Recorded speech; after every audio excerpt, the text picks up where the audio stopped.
దిగ్విజయమంటుంది స్వర్ణ పతాకం క్షమయేవ జయతే సద్గుణోపేతం చంద్రన్న కీర్తికి శుభమస్తు నిత్యం.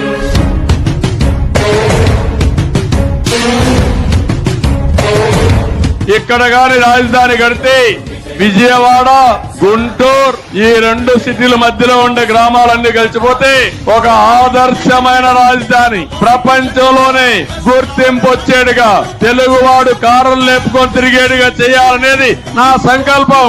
రాజధాని కట్టింది నా కోసరం కాదు. హైదరాబాద్ లో ఐటీ కంపెనీలు పెట్టించాను. మా ఇంట్లో వాళ్ళు పనిచేస్తున్నారా అని మిమ్మల్ని అడుగుతున్నా.